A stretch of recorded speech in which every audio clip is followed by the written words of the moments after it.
Sahana Vavatu Sahano Bhunaktu Sahaviryan Karavavahe Tejasvinavadhitamastu Ma Vidvishawahai. Om Shanti Shanti Shanti. Before I go into chapter 11, I want to summarize how the context of the previous chapters leads into the chapter 11.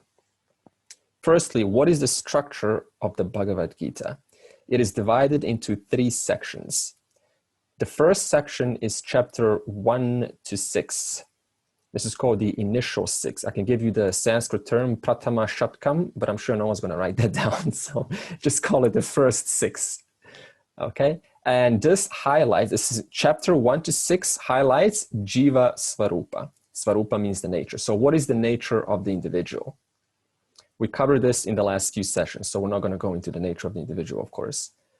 It also clears the mind's psychological holdbacks. That means the obstructions like anger, jealousy, and the need to compare, the need to put down, the need to opinionate, the need to say something and imagine that it's correct.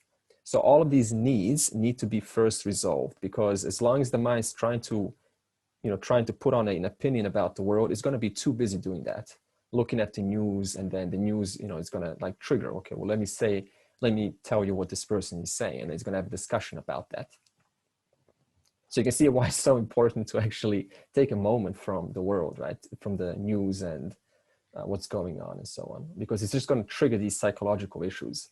Even though, by the way, in chapter 13 of the Gita, we're going to go through values, very important values that we need to, that we can take on, because without these values, then the principle of Dharma is very superficial. Like one of those values is, when there's a tendency to see someone and then you say something about them that is usually negative. And we're habituated to think like this, like there's someone that we don't like on the TV or neighbor or something. And our first reaction is to give something that is putting them down. And there's a quality in the chapter 13, very important, that is going to train us to do the opposite. And this quality is brilliant. It just teaches you, whenever a negative thought comes about something, immediately discover an opposing thought and then contemplate on that thought for a moment. So if I see something, if I see some person, I say, oh, what an idiot. He just cut me off. Very easy to do, right? It's a habit. So one of the things that we can do immediately is just to find an opposing thought and just pause and go, okay, what can I see about this person that I can appreciate? Because remember, nothing's away from the one cause of the universe. So this is what we will do in chapter 13. Okay, so chapter 1 to 6 focuses on Jiva Swarupam and psychological issues through the means of Karma Yoga. It's one of the practices that we can engage in. The second section, chapter 7 to 12. This is the second section of the book. This highlights Ishwara Swarupam, the nature of Ishwara. We've also undergone through this inquiry in the last few sessions, thus we will not go too much detail into that. This chapter 7 to 12 is highly bhakti based, because there's no point discovering about the nature of the I and yet still living like a normal person who is, black or white thinking. So devotion is all about reveling in the one cause which I'm not apart from, that is acknowledging the presence of the one cause. Then chapter 13 to 18, the third section of the Gita, highlights the Jiva Ishwara Aikyam. So Aikyam means what is the connection between the Jiva and Ishwara? That means it establishes the oneness between Samashti and Vyashti. Samashti means the macrocosm, Vyashti is the microcosm. And this we've also undergone in the last session, that is the connecting principle being Brahman consciousness. Now, let's undergo through a quick inquiry of the cause of the universe, Ishwara, before we go on. All scriptures of the world, generally, whatever religion you're looking at, start out with a simple statement. And they say the highest cause in this universe is Jagat Karanam. Jagat Karana means the maker of the world. Now, the moment the mind hears, the maker of the world, Jagat Karanam, it immediately forces two things in the mind. First is it forces the mind to imagine the features of the maker. Step one, it imagines the features of what this maker is who made this world. And second, it places this maker, this Jagat Karanam, this Ishwara, this God, in a different time-space region, since he is not right here on earth. So therefore, I am forced to put him somewhere else.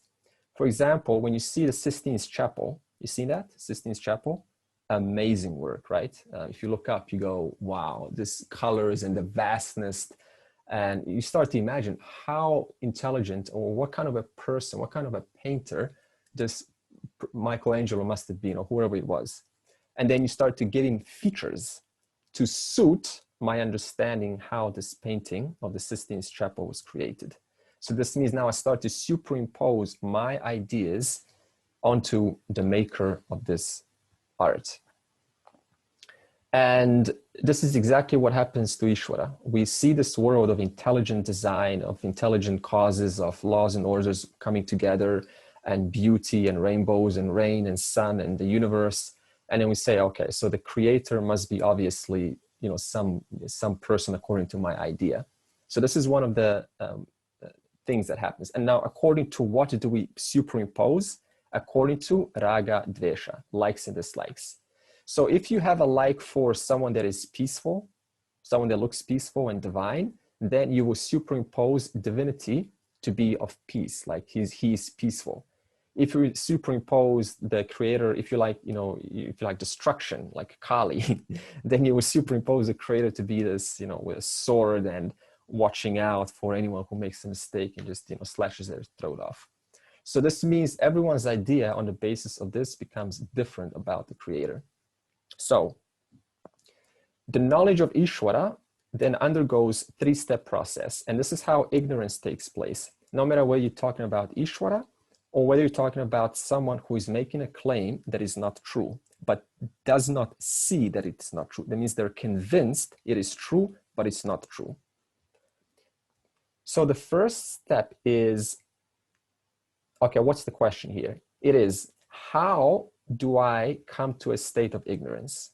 How do you and I create a wrong idea or wrong fact about something, and we do not see that it is incorrect, but we get convinced it is correct?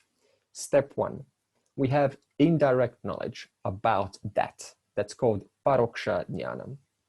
That means I don't have full knowledge. It is partial.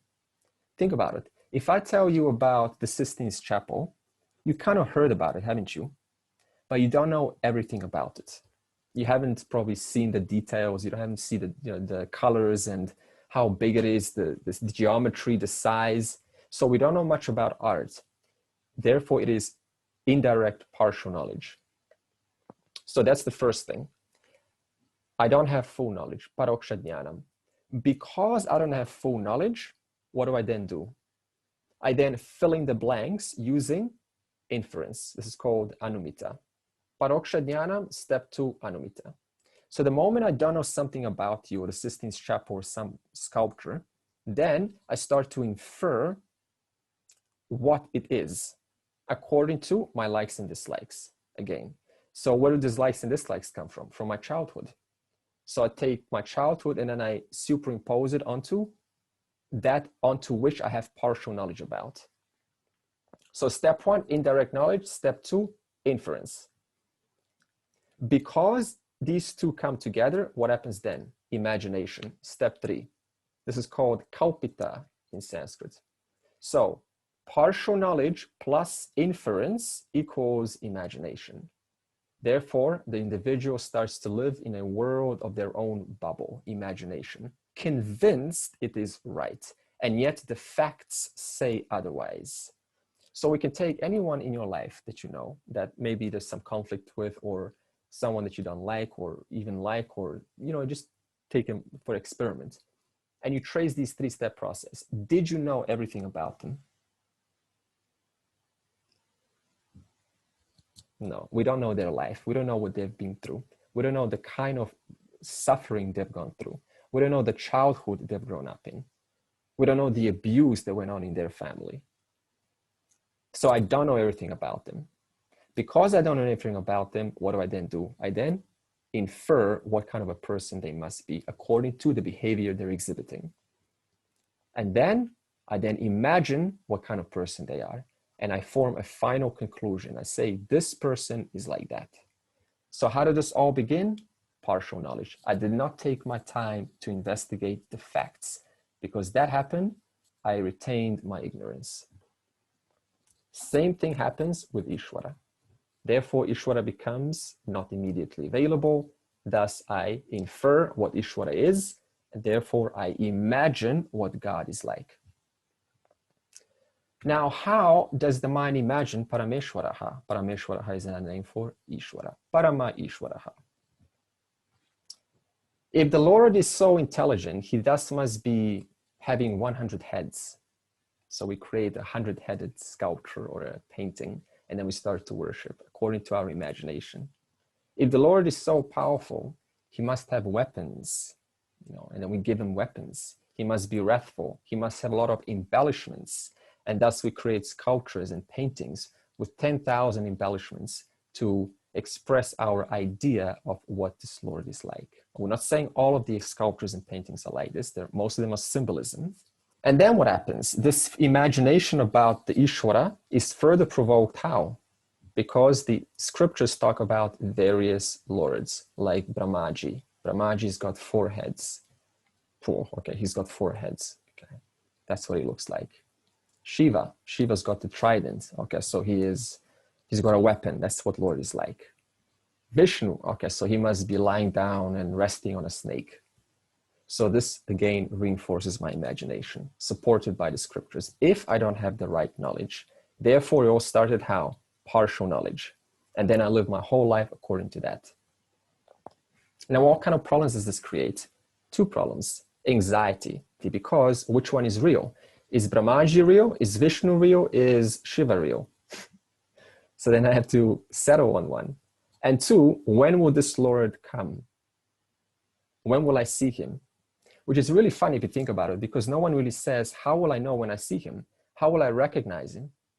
Did you notice that? Why do people wait for Lord to come? And yet nobody asks, how will I even know when he does come? You know why? Because you already do know in my imagination. That's why nobody asks. Because we just went through the 3-step process. So, and the second is confusion. Because you got, the second problem is like, you got Jesus, and then, okay, so he's forgiving. And then you got, Yogananda, and Babaji in the Himalaya. Okay, so he must be a walking saint that is old and he's still alive and he's, cruising the mountains. Okay, so that's what he looks like. And then you got Tyagaraja, which was a 19th century Hindu classical music composer. He saw Rama. So the whole movement started around Tyagaraja. And you got Mirabai. She was a 16th century Hindu mystic poet. She said she saw Krishna. So then another movement started around Mirabai. And you got these ashrams that get created around these movements. So if one knows the Bhagavan as the maker of the world, then that knowledge remains vague or incomplete. Right? Just the maker. So then how do we correct this understanding? We correct it by saying that the Lord, and we discussed this last week, finds the material also in himself. Right? It's not just the Lord that is the maker, but also the material. Wherever there's material, that's exactly where Lord is. So there's no material outside Lord. Therefore, the new understanding now changes through this correction is that Ishwara is not only the intelligent cause, nimitta karana, but also the material cause, the upadana karana. Therefore, wherever I see material, that's exactly where I see the one Lord, the one Parameshwaraha. For example, if I perceive the table, am I missing out on the wood? No. If I'm looking at the table's legs, am I missing out on the wood? No. If I'm looking at the wooden cup and I call it a cup, and am I missing out on the wood? No. Wherever I see the material, that's exactly where I'm seeing the one content, which is the truth of all material. Therefore, there's no question of looking for Ishwara outside, because Ishwara is both the intelligent cause and the material cause. For example, you got the bangle and the gold. You got the bangle, you got the necklace, you've got the earring. But in all of those forms, it is what? Gold, gold, gold, gold, gold. So the Nama Rupa is different, but the one content throughout all of them is the same. Therefore, experiencing or trying to experience Ishwara is partial knowledge. I hope we understand this why.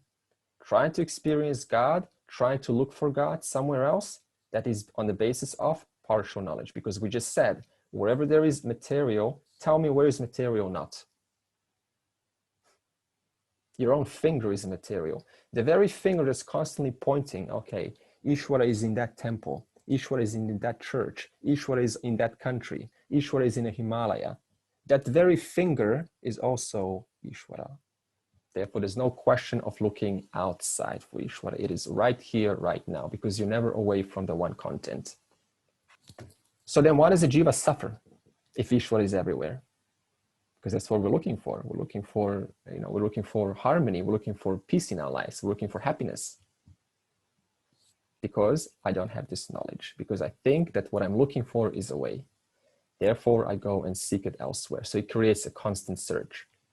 It motivates me to look for Ishwara or consciousness or whatever you want to look for in my meditation.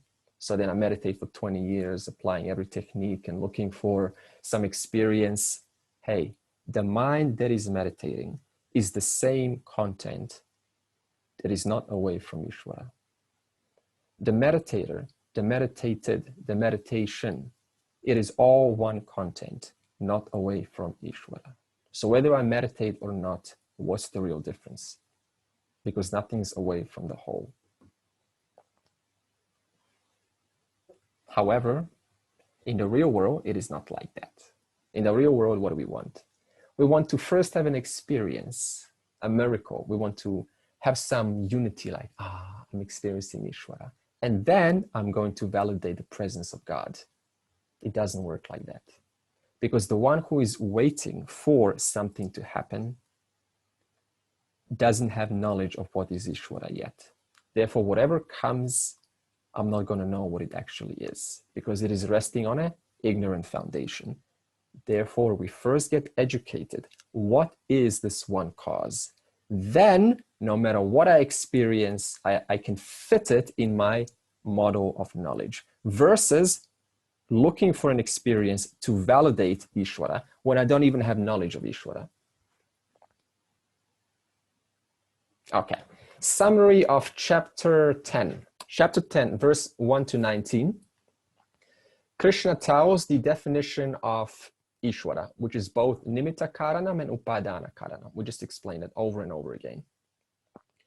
Then Krishna says, to come to this understanding that Ishwara is both the intelligent and the material cause, it is not direct. It requires a certain progression in life. The first order is, I need to understand Eka Rupa Ishwaraha. I need to understand Ishwara as one form. Isn't this how we all start out? We think God is in one particular form, Krishna, or either Brahmaji, or either Vishnu, or either Jesus, or either Ganapati, etc. So we all start out with one form. Therefore, there's no skipping. Eka Rupa Ishwaraha, first step. Then after I've learned to admire God in one form, then I'm ready to move on to the second stage, which is Vishwa Rupa Ishwaraha. What is Vishwa Rupa? That means the Ishwara is in all forms. That means I'm learning to value all manifestations as Ishwara. After that, we go into step 3, Arupa Ishwaraha. The true nature of Ishwara is Nirguna, without any gunas, without any attributes. And this is the final stage, Aham Brahmanasmi, which we also discussed in the last session. That means the resolution between the Jiva and Ishwara. There's no real difference. Okay, so these 3 stages we need to go through.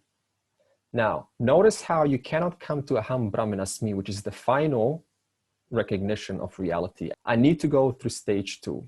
That means I need to appreciate all manifestations resolving in the one cause. Why can you not get to stage 3 until you go through stage 2? Then the mind needs to get purified, and slowly we gain knowledge about the truth. Yeah. Okay.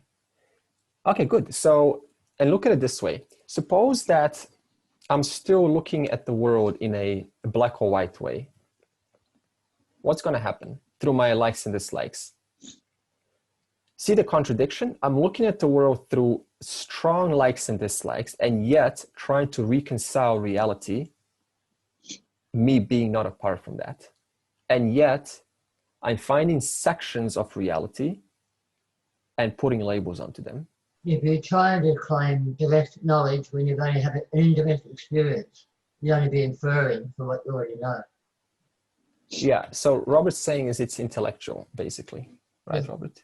Yeah. Yeah, so it's super, it's intellectual is not like some, word of it's intellectual, it's not, real knowledge. You start out at intellectual, and that through practicing that intellectual knowledge, it converts into real life assimilation, into actuality. So this means as long as these strong likes and dislikes are fully operational, it is very hard to hold this final vision, Aham Brahmanasmi. But we know clearly in real life, it is not easy to hold it.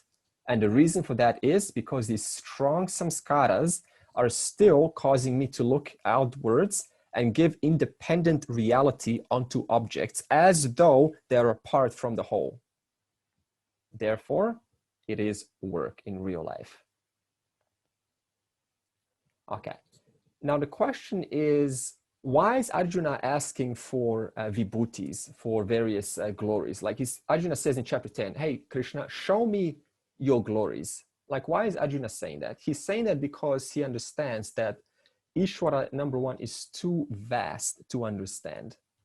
Like the question was that they posed, how do you understand limitlessness? And Kritika also lovely said that that question itself is understood on the basis of my clarity. Right? So Arjuna understands this. That's why he says, hey, Krishna, you're too vast for me to understand. Like too vast, too limitless. You're limitless. Give me something for the small mind that it can grasp.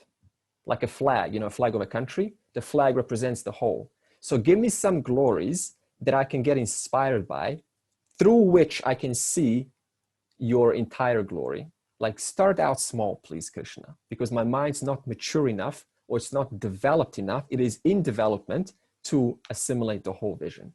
And thus Arjuna receives different vibhutis in chapter 10. So chapter 10 is a preparation for chapter 11, which we're now going into. Okay, verse 20 to 39. So that was verse 1 to 19. Now, verse 20 to 39. This is where Krishna starts to enumerate the various glories. He actually now answers Arjuna's questions. And Krishna says, everything that you see around you, Arjuna, is me. So pick anything that you find inspiration in, anything that inspires you right now. Maybe it's your son, daughter, mom, dad, anything.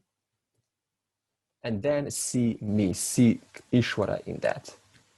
And then start to revel in that thought. So you can train the mind to think like this.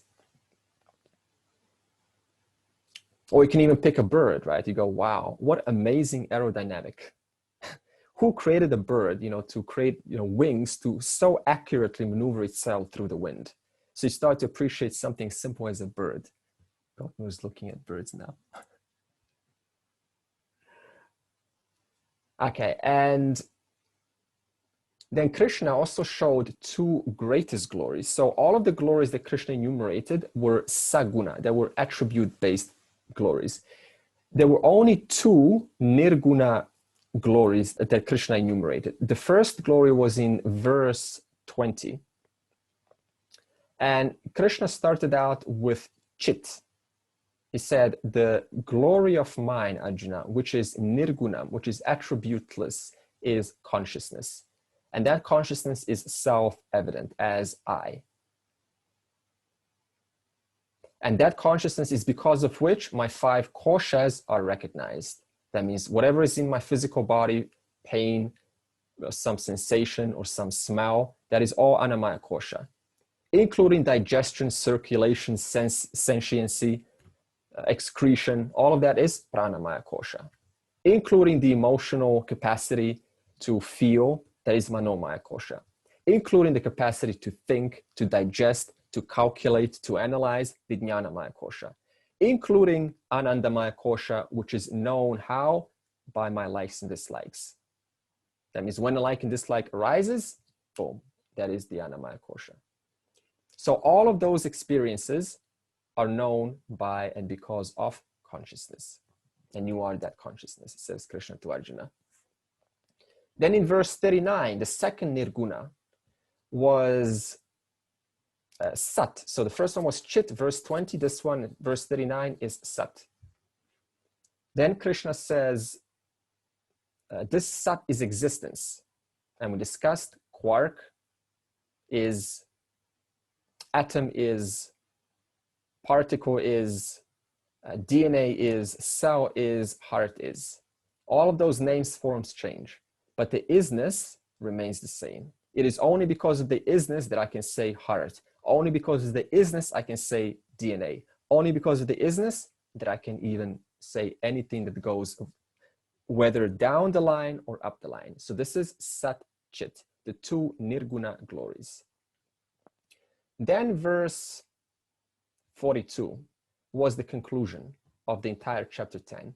Now, what did Krishna say here? He said, hey, Arjuna, up to now, I, Ishwara, am in the Jagat. I am in the world. That means whatever you see, like a rock, I am in that rock. You see a rain, I am in that rain. You see the cloud, I am in the cloud. You see a bird, I am in the bird. But then Krishna says, actually, I am not in the world, but the world is in me. Arjuna's like, wow, tell me more, tell me more. Give me chapter 11, please. Krishna gladly gives chapter 11. So in other words, all ornaments are names and forms, and they all resting in the one gold. The bangle is resting in the gold. The necklace is resting in the gold. The ring is resting in the gold. So whatever name form you talk about, it is resting in the one content, which is the truth of all names and forms. That's what Krishna is now saying, getting ready, Arjuna, for chapter 11. How do you now assimilate this final vision? There's a twofold understanding to assimilate the whole vision of oneness. And this is where chapter 10 and 11 are connected.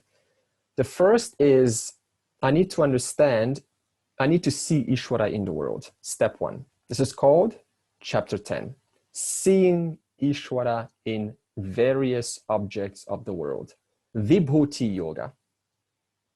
Once I've developed that capacity to see all knowledge, all power in individual names and forms, including your room and your wall, then I am ready for chapter 11.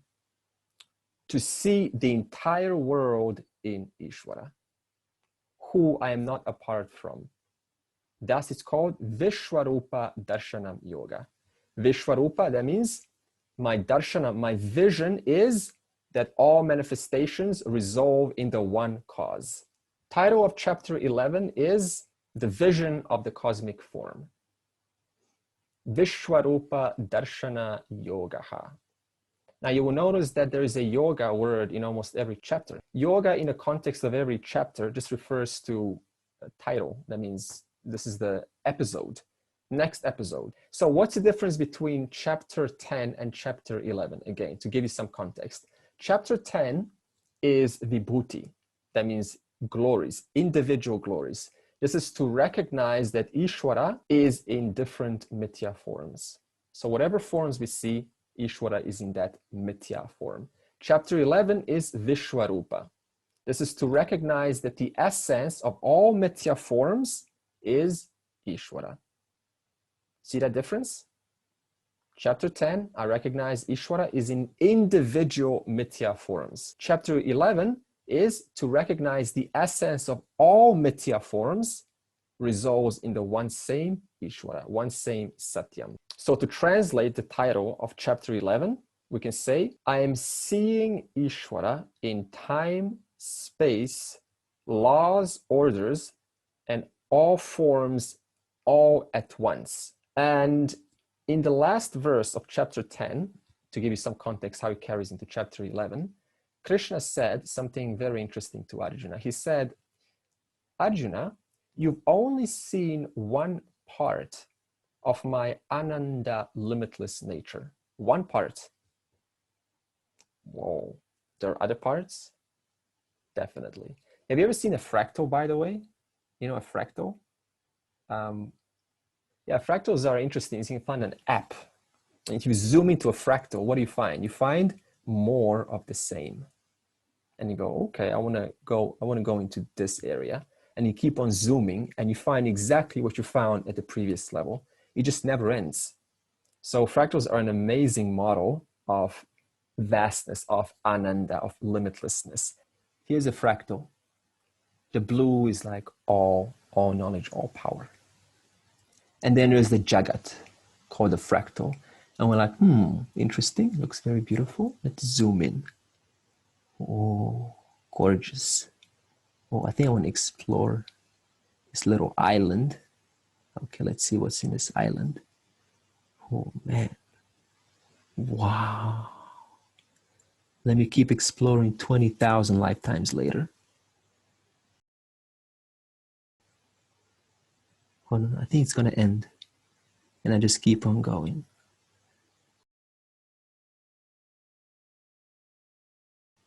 It just never, ever ends. So that is the vastness of this universe. Fractals. Was that fun? I hope so. Like, oh, Andre, don't stop. Don't stop, Andre. Just keep on going. That was great. That was great. So now Arjuna is compelled to ask Krishna to reveal himself in the form of this universe, like the fractal that we just seen.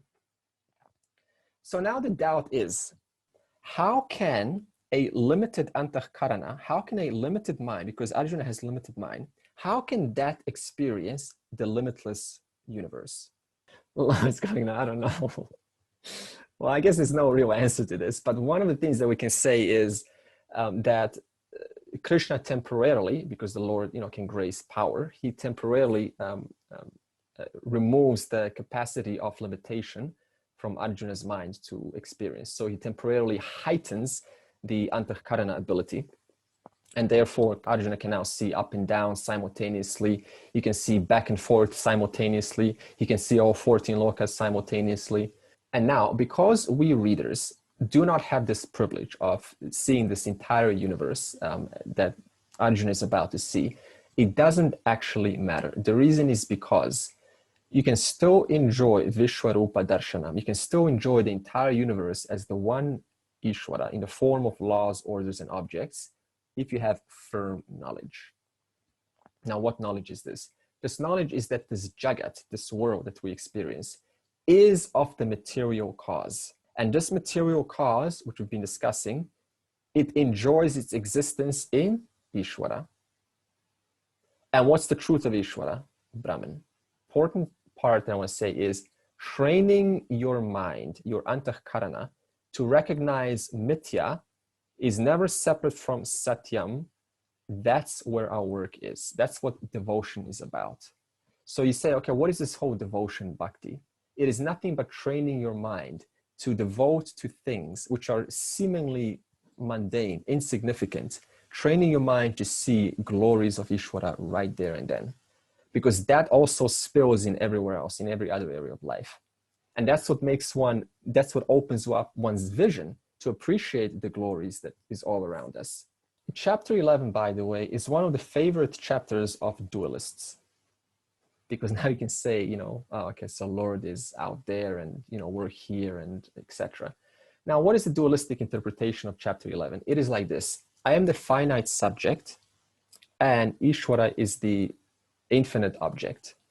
Infinite Ishwara is there, and finite self is over here. That's the first interpretation. The second is to see Ishwara in the form of Ishtadeva, right, your personal deity. So now this is, where, the person will say, okay, well, now we're about to see Krishna, we're about to see Rama, Ganapati, Jesus, etc. And the irony is, you can actually do this through certain Vedic rituals. It's not some, imagination. There's actually a science behind this. So what the scriptures prescribe, especially in the 18 Puranas, there's a certain process, and you first visualize what your God looks like. Right? So if your God is 4 heads, then you just visualize, okay, he's got 4 heads. And you make that picture really clear in your mind. And then what you do, what the scriptures, what the Karma Kanda section prescribes is, then you engage in tapas. Tapas is where you concentrate your mind, right? You with a certain ritual. And this ritual is assigned specifically for that deva, for that devata. Now this mantra, which has been prescribed by the scriptures, consists of syllables, like the Gayatri has 24 syllables. So suppose the mantra has 24 syllables, you then times this by 1 lakh. So 24 times 100,000 equals 2.4 million. And then you repeat this mantra 2.4 million times, and what happens? The mind gets in such an amazingly high buzzing state that it actually witnesses that which it has visualized. This is not, this is not some thought. It's actually a prescription in the scriptures, in the Vedas. So the Vedas are highly sophisticated, and you can receive a partial ekarupa darshanam if you want to, but it is only temporary, as we will discuss now. What is the Advaita interpretation of chapter 11? It goes like this. Ishwara can be interpreted in several viewpoints, in different standpoints. So I'll give you 5 different standpoints how to understand Ishwara. The first standpoint is the truth of Ishwara, Jagat, that is the world, and the Jiva is Brahman. So if I ask you, what is Ishwara? Ishwara is that which is the truth of everything, including Ishwara, Jagat, and Jiva, being Brahman. Okay. The second standpoint is when Brahman is conditioned by his Maya Shakti, apparently conditioned, then Brahman is referred as Ishwara or Jagat Karanam. That means the cause of the world. The third standpoint to understand Ishwara is you can say Ishwara has 2 natures. The first is Para Prakriti. This is also Shuddha Chaitanya, pure consciousness, that is Brahman. And the second nature of Ishwara is Apara Prakriti, which is also called Maya Avachina Chaitanya. That means consciousness conditioned by Maya Triguna Shakti. The fourth standpoint to understand Ishwara is, you can say, Ishwara can be seen as Brahman conditioned by the Antahkarana. And this is called Jiva. So what is a Jiva? The fifth standpoint to understand Ishwara is you can say, so in the scriptures it says, when enough people come together for a specific purpose, for example, suppose there's a lot of turmoil in the world, a lot of confusion and chaos, and dharma is being lost, and everyone's trying to cheat everyone else. So when it gets to an extremely adharmic point, when enough people deliberately come together with an intention to heighten, to uplift the world out of this depressed state, then Maya Shakti is obligated to produce what is called an avatara. And this avatara is specifically created with a personality to be most suitable to address this very turmoil that's going on in the world. That's another way you can understand Ishwara. So this avatara is thus a direct manifestation of Ishwara in order to resolve a certain turmoil in the world, which came as a result of people coming together, performing a ritual, and thus inducing this Maya Shakti to produce an avatara. In all 5 standpoints, it is one Brahman owning to his Maya Shakti. He becomes the basis of Ishwara, becomes the basis of Jagat, and becomes the basis of Jiva. So wherever there is Jiva, there is Brahman. Wherever there is Ishwara, there is Brahman. Wherever there is Jagat, the world, there is Brahman. Now the word Jagat, I've been saying the word Jagat, right? Jagat means world. The other name for Jagat is Vishwarupa. The other name for Jagat is Virat. Now, when I say world, that is Jagat or Vishwarupa or Virat, what do I mean? When we say the world, what we mean is time, space, and objects. Now, is anything excluded from time, space, and objects? No, because whatever you point to occupies space. And to even see something, it occupies time because I'm seeing it. So nothing is excluded from Jagat, Vishwarupa, or Virat. Therefore, these 3 terms define the body of Ishwara. So what is the gross physical body of Ishwara? Jagat, Vishwarupa, or Virat. And what is the physical body of an individual called? Sthula Sharira. So Jiva, physical body equals Sthula Sharira. Physical body, the total body, which encompasses all Sthula Shariras of all Jivas, is called either Jagat, either Vishwarupa, or either Virat. These 3 terms are used interchangeably in the scriptures. Now, how do we know that that Ishwara is in the form of this Jagat? How do we know that all knowledge, all power is in the form of this world, which includes time, space, and objects? We discussed this last week because the Jagat is the effect. Whenever you see a product, that's exactly where there is the cause. Therefore, the cause and the effect are never apart. If I see the clay pot, that clay pot is never away from the actual clay itself. If I see the golden bangle itself is never away from the gold. Therefore, when I see the world, that itself is never away from its own cause, being Ishwara. Finally, if you ascertain these 5 points, these 5 standpoints that I just explained properly, then chapter 11 can have a huge life-changing transformative effect. So it's not just like, okay, let's listen and it sounds interesting. We're really just interested in actually changing, improving, expanding our perception. That's what this really is about, because it's easy to understand the intellectual side of this, but to actually embody the vision, the depth in all that I see all the time without having the need to judge or to put an opinion about it as if it's true, but to see things as they are, that requires some effort. That requires a lot of transforming on our part. And thus chapter 11 is meant to instigate that inspiration within us. For example, a scientist looks at a world, and how does a scientist see the world? He sees the world through biology and chemicals and atoms and different forms coming together. How does a psychologist see the world?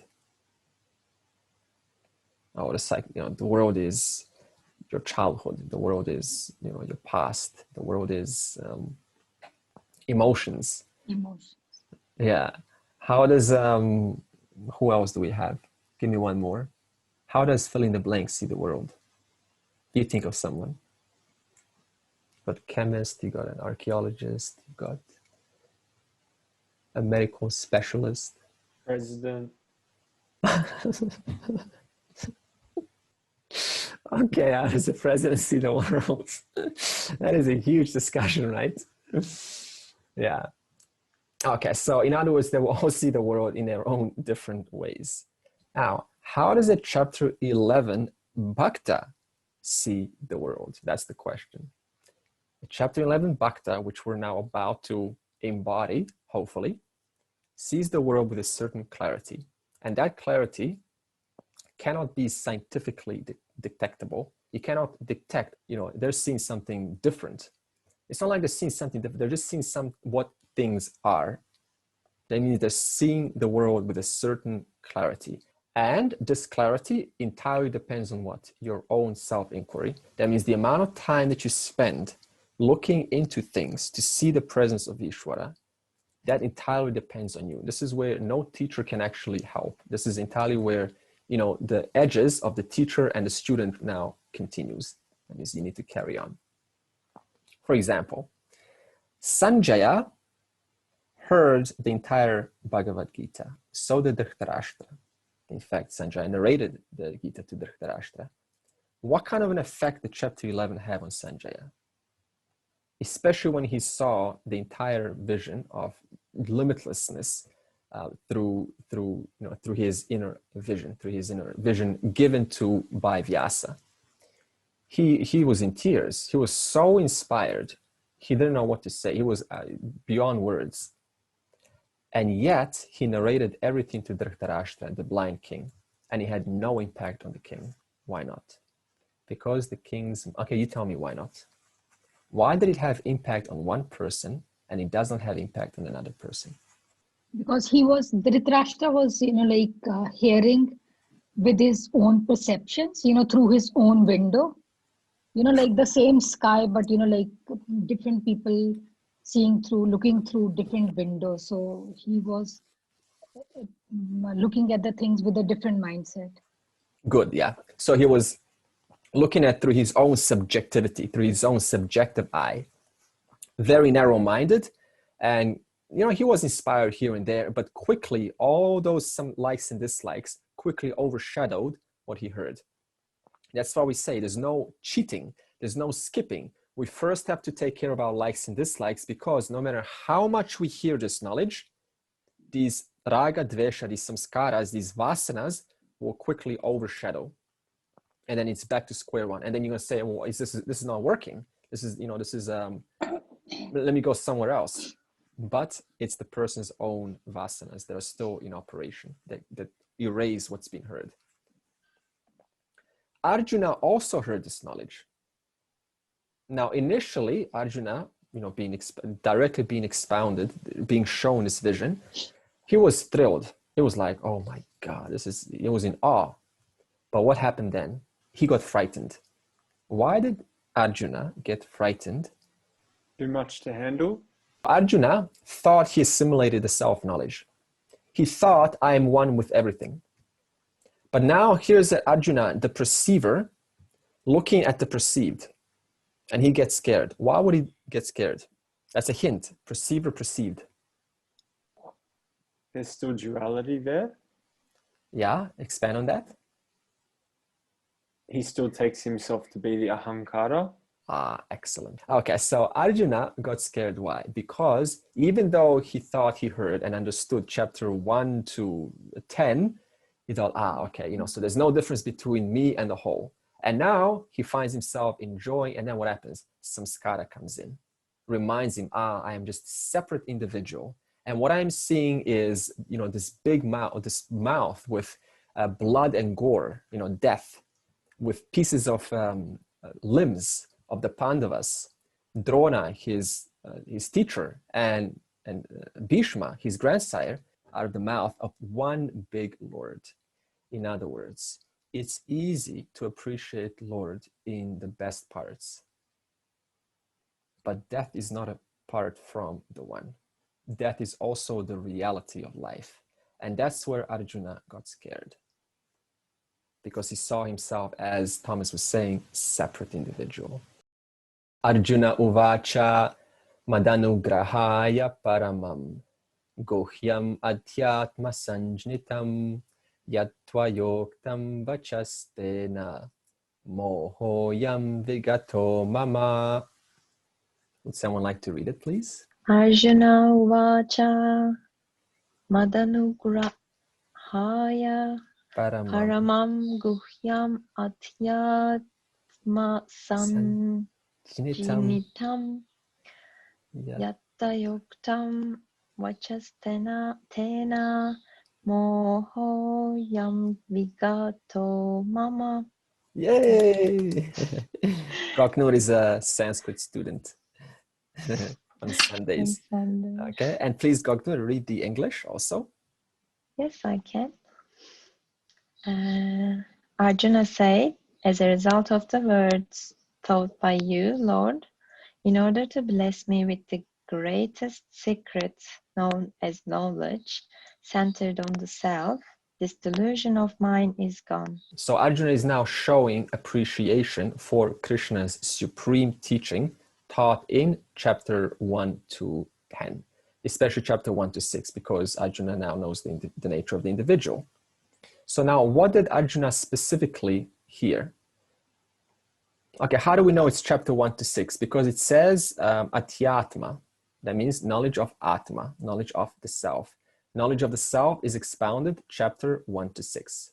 I'm going to refer to Paramarthananda's notes, by the way, because I mixed the Dayananda and Paramarthananda. They're my two teachers. Consciousness is, as Paramarthananda beautifully says, not a part of the body mind.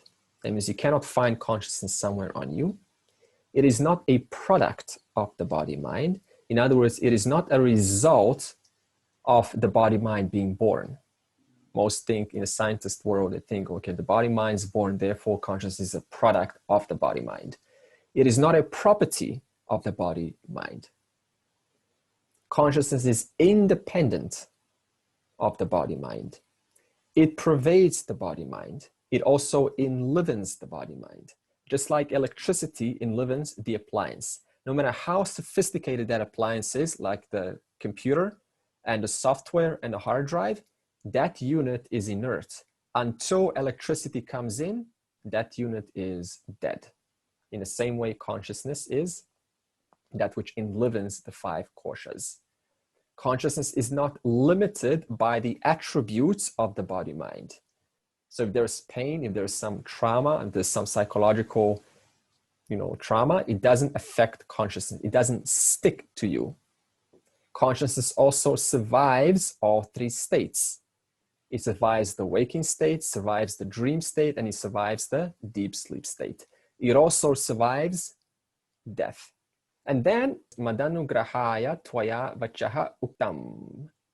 So he's saying, your sacred words, Krishna, were imparted to save me from my false notions. And these false notions caused me sorrow at the Kurukshetra battlefield. And now you have saved me. And because of this teaching, Uktam Tvaya Mama Ayam Mohaha Vigataha. My delusions, Mohaha, delusions are gone. Now there are two types of delusions. And we all undergo through these two types of delusions, no matter who the person is or what culture they come from. The first delusion that we find ourselves trying to figure out is dharma and adharma. What is right and wrong? Second delusion is atma and anatma. That which is ever available, present, and that which is momentary.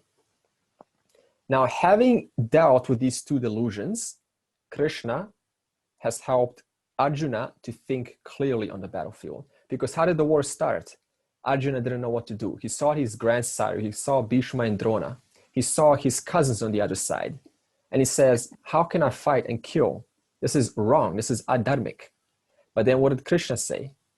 It appears adharmic initially, but if you look into it closer, it is actually not adharmic. Because if you don't do anything, you're the only one, number one, qualified to deal with what is being confronted. If you don't do anything, Arjuna, then the Kauravas are going to continue inflicting adharmic damage on society.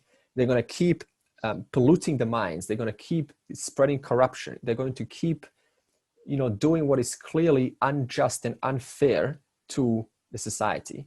Therefore, Arjuna, you need to stand up and do something. So it is not adharmic. Now, this principle itself can get that diluted, can get distorted. And it does happen all the time, by the way. This is why in chapter 13, we're going to go through values not to fall into this mistake. Because the mind loves, it's so genius. It likes to take these simple statements, go, okay, now I can inflict pain because it is all dharma. This is the cause of jihad wars, by the way. Because you don't believe in my God, I'm going to kill you because it is for your own good. And then I justify that. So this is how the ingenious mind causes itself to be convinced that what it's doing is right, but it's actually factually incorrect. It is unfair. So Bhagavad Gita deals with both. Dharma, adharma, atma, anatma. Okay. Verse 2. Bhava pyayau hi bhutanam shrutau vistarasho maya tvatah kamala patraksha mahatmyamapi cha vyayam.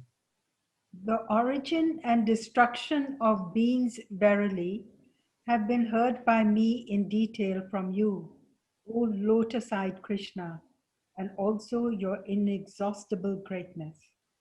Okay, so Madhu is reading from a different translation, but it's still understandable. So in verse 1, Arjuna explained to Krishna, I've understood chapter 1 to 6.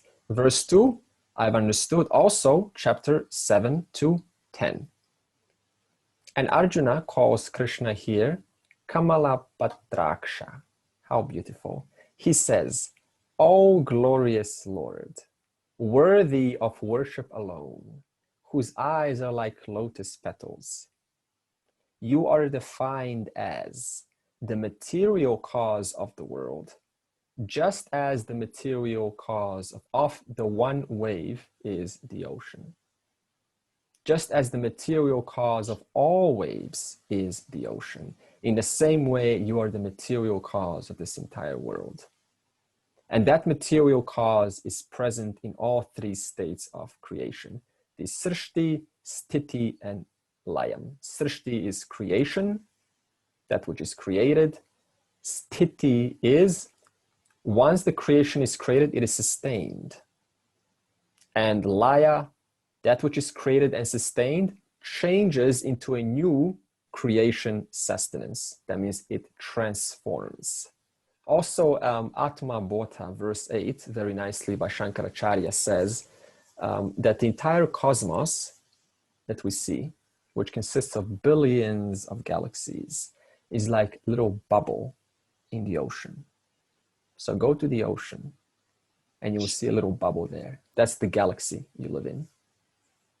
One little speck in the entire ocean.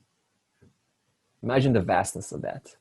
So in short, what does Arjuna say to Krishna? He says, Bhagavan is in the form of time, space, laws, orders, and objects. So this much Arjuna has understood. And therefore then Arjuna says, my delusion of Lord is also gone. My delusion of Ishwara is also gone, but not totally. Therefore, I have one more request of you, Krishna. And what is that request? We go to verse 3. Evam etad yatha tattvam atmanam parameshwara drashtum ichami te rupam aishwaram purushottama. Just as you have been telling about yourself, Lord, in the same manner I long to see the form of yours as the Lord, Purushotama, Krishna. Thank you, Kelsey. When we say Parameshwaraha, it usually is referring to Lord Shiva.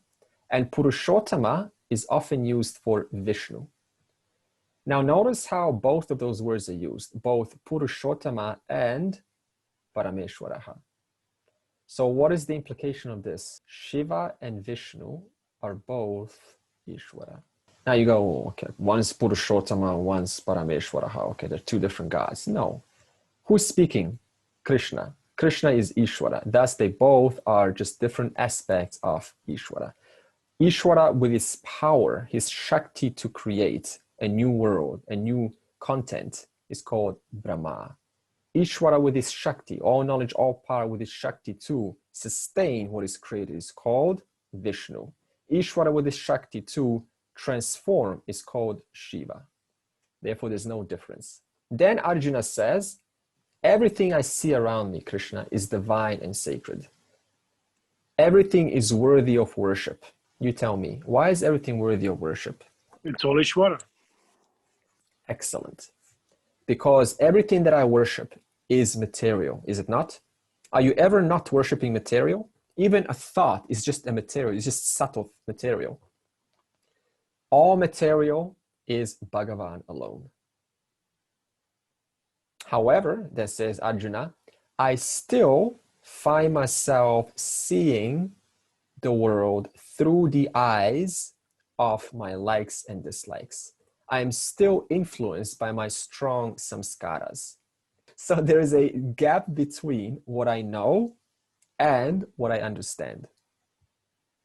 So Arjuna has admitted this much. Hey, Krishna, I've heard you explain to me chapter 1 to 6, the nature of the individual. I was like, wow, I now know the highest knowledge. You explained to me the chapter 7 to 10, the Ishwara Swarupam. I was like, wow, this is fascinating. But still, even after knowing all of that, the reality is I still find myself influenced by my need to look at the world through my own eyes. Therefore, help me out of this delusion, out of this remnants, which are still causing me to see the world in my own way, thus denying me from appreciating your full glory. And for this reason, now I'm going to read. Arjuna says, Te rupam aishwaram drashtum ichami. Goknur, what's ichami? I like, Yeah, desires. Okay. I desire. So something is being desired here. So I desire Krishna Vishwarupa Darshanam in all situations, not just when things are going well or in my own family, but all the time in all situations. Therefore, sacred is no longer isolated to just the temple or the church. Sacred word now expands our boundaries to include everything. I'm sure you've been in a temple before, right? Now, how do you feel inside a temple? There's this kind of like reverential attitude, right? Kind of like, okay, this reminds me of divinity. You feel like that? Or maybe you can remember a time when you did feel like that. You know, kind of like this silence, like, okay, this really causes me to think about divinity, God. Now, what is Vishwarupa Darshanam in all situations? It is as if this entire world is inside a temple. Imagine that. Everything that you see around you is inside a temple, which you find yourself in, revering. Your attitude changes completely. Air that you're breathing right now, is that material? Yes. Yeah, everything's material. Julie, you're shaking your head no. Panchamahabhuta, air, one of them being. Everything is material. So you're breathing material. Is material away from Ishwara? No. Eating becomes worthy of worship. So everything becomes worthy of worship now. So what is the transformation that Arjuna is undergoing so far? Arjuna has two situations to overcome by now. Having heard chapter 1 to 10, he has two challenges to overcome. The first is knowledge is intellectual. That means I've heard it, but it's still superficial. Arjuna heard Krishna, but he doesn't feel that all that is here is God. Why? Because he still has old notions. All that is here is a challenge to overcome. All that is here is a conflict to resolve. So these old notions are so strong, I tell you, they keep persisting. So what does this mean? It means that even God is helpless if the bhakta's mind is not prepared. Remember what's happened when Ravana saw Rama for the first time?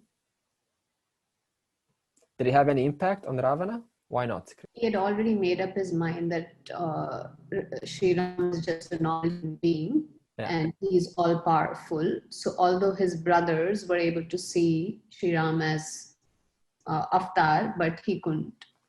He was just, in his own vision he had his own thoughts that he is invincible and seeing Ram as an adversary rather than, an avatar. Yeah, good. Extended explanation, 10 out of 10, well done. Okay, So he didn't see because his mind is not ready. He's not prepared. So if my mind is not prepared, no matter, even the Lord himself cannot show you the big vision. Same thing with Kansa and Krishna. Kansa saw Krishna, no impact. And the second situation that Arjuna is undergoing is, it's more like a common situation. Ishwara Darshanam is often described in the Puranas, including the Mahabharata and the Ramayana, as an extraordinary, thrilling experience. Right? So you see these stories in Puranas, and you go, wow, so this person is describing seeing Krishna or Rama, and they're in this state of ecstasy. This is how most of these experiences are described. And they may last, but they don't last forever. They may inspire, but eventually they lose their power. Why did they lose their power? When we have this extraordinary experience of God. Again, because my raga dvesha quickly overshadows whatever I've experienced. So I go back into my old habits. This is why understanding is crucial. If I'm chasing for experiences without knowledge, then that experience is simply not going to stick, because my old notions are going to override that sooner or later. And you know how the world is. It brings one trigger, and then my mind goes on that trigger, which by the law of association reminds me of 10 other things in life now, which has nothing to do with the original purity that I've been privileged to at least taste a glimpse of. That's why purification is necessary for this vision to stick. Now, when both of these situations are resolved, that means situation 1 and 2, which we all undergo certain one level or the other, then this person is what's called having their third eye opened. In this verse, it's called Divya Chakshuhu, divine eye. So whenever we speak of this, open up your third eye, all you're speaking of is prepare your mind. Have a clean, pure mind. And then through that, I as though have another eye of wisdom called the third eye, Divya Chakshuhu. So it's got nothing to do with, opening up like some physical eye that's yet to be activated. It just means go through the process of purification, abiding through dharmic values, going through upasana, going through karma yoga, learning the knowledge, assimilating the knowledge, contemplating on the knowledge. And then as though this third eye, Divya Chakshuhu, opens up, and then I can see the depth of the world that hasn't been yet appreciated before. Okay, verse 4. Manyase yadita chakyam maya drashtum iti prabho yogeshwara tato me tvam darshayatmanam avyayam. Thank you. If you think it is possible for me, Lord, to see that form of yours, then, Lord of the yogis, you please show me your perennially eternal self. So verse 4, Arjuna realizes an important fact, and that is I need to clean up my mind. All our lives we spend up cleaning what? Our bodies, our teeth, our hair, buying creams for the face, putting lipstick. Like all life goes in just clean, clean, clean, but it always has to do with external. But when it comes to the mind, that is a lot less popular, isn't it? Very popular, clean up the body.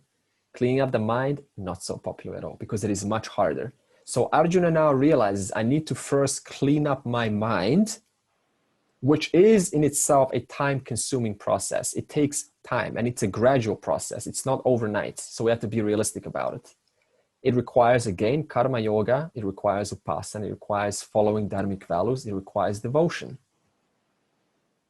Therefore, then Arjuna says to Krishna, can you at least, knowing it takes a long time, can you, Krishna, please temporarily remove the veils of this mind, of this impure mind, so that I can lick, so that I can taste the glory of your infinite Ananda, at least for a moment, so that I can revel and enjoy your beauty. Krishna says, no problem, I will show you. Now, caution, by the way. When we say Krishna is going to show, there is no question of showing as if it's not here, because nothing is away from the whole. So it's just a way of speaking, like I will show you. but Arjuna simply cannot see it yet. So if he were to see it, then there is no need to show. Therefore, Vishwarupa Darshanam, that is the title of chapter 11, all it means is removing obstacles from the mind which deny me from maturity of vision.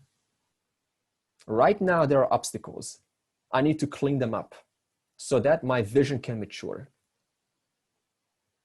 Okay, verse 5. Now, finally, Krishna speaks. Shri Bhagavan Uvacha Pashya me partharupani Shatashotha Sahasrashaha Nana Vidhani Devyani Nana Varna Kriti Nicha. Sri Bhagavan said, "See, Partha, Arjuna, hundreds and thousands of my forms of many varieties, effulgent and of many colors and shapes." Thank you. Krishna is saying to Arjuna, you cannot see my colorful, endless glory because, Arjuna, you're not taking your time to deliberately see the one cause in and through all forms. You haven't taken your time to do that. You've listened to me thus up to now, but you haven't practiced enough. So it's a matter of practice and time and effort. You haven't applied sufficient effort to break the old narrative of the mind towards the world and people. The old narrative says one thing, but the scripture says another. And you're still choosing to follow the narrative of the mind. Therefore, this vision is being denied. But because you asked, Arjuna, I will temporarily lift the veils and suspend your mind's filters so you can see the beauty of my Ananda nature. And then we will see soon enough that Arjuna will see this vision, and he was in awe, but quickly became dissatisfied. Meaning that even if the Lord himself shows you this vision, owing to the strong vasana, samskaras, that is still going to overshadow what the Lord is directly showing me. That means I'm going to judge the Lord's creation. Why? Because my likes and dislikes overshadow what is being shown. Therefore, any artificially induced experience, by the way, any experience that's induced artificially, it cannot guarantee permanent transformation. Why? Because it is resting on an ignorant foundation, on a foundation that is unstable. That's why we say the only way to hold the vision is through strong knowledge foundation. Otherwise, anything that is on that foundation is going to get blown away by the winds of daily transactions. Okay, verse 6. Pashyadityan vasun rudran aishwinau marutas tatha bahunya drishta purvani pashyascharyani bharata. Arjuna, see the Adityas. Oh, is this the English version? Yeah. Yeah, go on. See the Adityas, Vasus, Rudras, who Ashwins, as well as the Maruts. See also many other wondrous forms never seen before. So in verse 6, what it's saying is that the universe is governed by laws and orders. And these laws and orders are named by certain devas and devatas. Deva is the masculine, devata is the feminine. It just means gods. That's why you always see the scriptures, oh, who are these devas? Agni devata and so on, devata and deva. So all of these natural phenomena of the world that we experience, like the wind, there's, Vayu devata. Each of these laws in the universe is governed by one or more deva, usually one deva. For example, it says here, Aditya. Okay, so there's how many? There's 12 Aditya. Aditya just means the sun deva, which attains in the 12 months of the year. So you look at the sun in December, that sun, the quality of that sun is very different than the sun on May. So every month of the year, the sun itself presents a different phase. Therefore, there's 12 devatas of the sun. That's what Aditya is referring to. Then it says Rudra. What is Rudra Deva? It is this referring to 10 sense organs, including the Antahkarana. So Arjuna is also going to see the how these 10 sense organs, that is the 5 perception organs and 5 organs of action, how are they interfacing with the world itself and the Antakarana, the mind. Then it says Ashwini. So Ashwini Kumaras, they are the devas which preside over your prana, like the pranamaya kosha. And then you got the maruts. Maruts are different forms of vayu, of wind.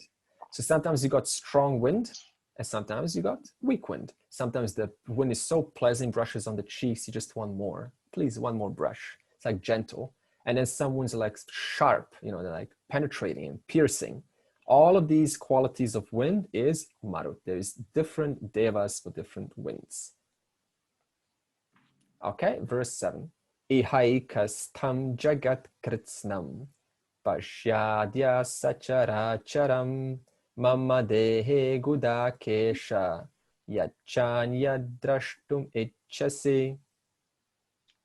Today, here in my body, please see the entire world, movable and immovable, in one place, and anything else with a kesha which you wish to see. I want to bring attention to mama dehe. So in my body, the whole universe exists, says Krishna to Arjuna. Now in the Mahabharata, interesting symbolism, we're almost done in 10 minutes. There's a nice symbolism. Remember when Yashoda, when Krishna was eating some mud, and then Yashoda found Krishna, he says, open your mouth. And then Krishna opens his mouth, and then what happens inside his mouth, in his little mouth? In Krishna's mouth, what does Yashoda see? The whole universe. Yeah, all 14 lokas. Vast universe. Now, did Yashoda go, wow, I want to open more. Let me see. Let me explore this. What did she do? She got frightened. Right? Whoa, this is too much for me to handle. Why did she get frightened? Because her mind was not prepared. Her mind was not ready to assimilate the vision. Therefore, please don't show me this. This is too much for me. And also in the same way, Arjuna was shown the 14 lokas by Krishna simultaneously, by the way, all, not like one after the other, but all simultaneously, all the universes, all the galaxies, everything all at once. And so what Krishna is saying, only when you see all 14 lokas, then you can appreciate the vastness of my body. I'll give you an idea. You take our galaxy called the Milky Way. In our galaxy, the scientists say there is tens of billions of solar systems. Our solar system is just one of those tens of billions. And that's just Milky Way, never mind Andromeda and so many other galaxies that exist. Imagine how small that is. All of that is inside this universe, this body inside Krishna, inside Ishwara. And by the way, why is Krishna blue? Quiz time. What's the symbolism of that? I think Rani once said she knows why Krishna is blue. Because it's all pervading. It's entire reflection of water and sky. Ah, sky. Okay, what's the sky? Sky is vast. So blue like the sky. Sky is vast. Krishna is vast. Ishwara is vast. Okay, last verse. Verse 8. Natu mam shakyase drashtum anenaiva swachakshusha divyam dadamite chakshuhu pashyame yogam aishwaram. But it's not possible for you to see me merely with your own eyes alone. I will give you a divine eye. Please see me, my wondrous power. So Krishna gives us 2 eyes here. The first eye is laukika chakshuhu. That means the physical eye. They can only see physical objects. It sees your food on the plate. It's seeing the screen right now. It's seeing pixels called Andre, etc. This eye cannot see Ishwara because it can only see as much as the form goes. For example, Ravana didn't see Ishwara when Rama presented himself. Why? Because he is using the laukika chakshuhu, the eyes of the world, the physical eyes. For example, a tourist goes to a temple and he takes pictures of different idols. Click, click, click, click, click, click. And then he asks what kind of questions? Wow, when was this painted? What year was this painted? Hey, I wonder how this was erected. I wonder what's the story behind this. Why does he ask those kind of questions? Because his physical eye stops at what I'm seeing, at face value. The statue itself represents so much more than just when it was erected, or what colors and how it's the lines on it. And yet, even though it's right in front of me, I miss it. That's why chapter 9 is called Raja Vidya Raja Guhyam. Not only is this the king of knowledge, but also it is Guhyam, the king of secrets. It is an open secret. It is right in front of me, and yet I still miss it. Why? Because I am stuck in the Laukika Chakshuhu. And then the second is Divya Chakshuhu. It says it in the verse here, Divya Chakshuhu. This is the divine eye, the third eye, another name for it. And this is developed how? Through a prepared mind. How develop a prepared mind? With a proper attitude. We talked about karma yoga, upasana, devotion. And this kind of eye can appreciate Ishwara in all Panchamahabhutas, all 5 of them. That means wherever there is space, air, fire, water, earth, that's exactly where the one cause is, which I am not away from.